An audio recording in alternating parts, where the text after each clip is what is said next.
আসসালামু আলাইকুম সুপ্রিয় দর্শক, আপনারা সবাই কেমন আছেন? অনেক দিন পরে আবারও আপনাদের সামনে ভিডিও নিয়ে আসলাম। তো এটা হইতেছে, আপনারা দেখছিলেন যে আমি কিছু মরিচ চাষ করছি, এটা হইতেছে তার পরের অবস্থা। মরিচ গাছগুলো মরে গেছে। এখানে এখন করলা চাষের একটা প্রস্তুতি নিয়েছি, যে এর মধ্যেই এগুলোকে মাচা হিসেবে ব্যবহার করে যদি করলা চাষ করা যায় আর কি। তো প্ল্যানটা ছিল আমার বাবার। তো দেখি এটা আসলে কতটুকু হয়, কিভাবে হয়। বীজ রোপণ করে দিছি, চারা গজায় গেছে, বৃষ্টি হচ্ছে তো বৃষ্টির মধ্যে আসলাম আপনাদের জন্য একটা ভিডিও করার জন্য, দেখানোর জন্য, জাস্ট শেয়ারিংয়ের জন্য। তো আমরা যাই, সামনে যাই, দেখি যে আসলে কি অবস্থা। গুড়ি গুড়ি বৃষ্টি হচ্ছে, আপনারা হয়তো বা ক্যামেরায় কিছুটা বুঝতে পারতেছেন।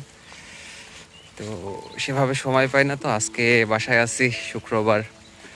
তো আসলাম আর কি। এই দেখেন এখানে করলার যে চারাগুলো মাঝখান দিয়ে ফাঁকা করে তারপরে কিছুটা সার দিয়ে এখানে রোপণ করা হয়েছে আর কি। তো আর এটা ছিল হচ্ছে আমার আগের যে ছিল কি বলে, শশা ছিল, তারপরে করলা ছিল, তারপরে আবার ওই বেডটা রেডি করে আবারও করলা লাগাই দিছি। তো গ্রোথগুলো মাসাল্লাহ ভালো। 12 দিন না 13 দিন হয়েছে আজকে চারাগুলোর বয়স।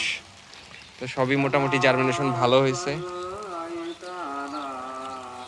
দেখতে পাচ্ছেন।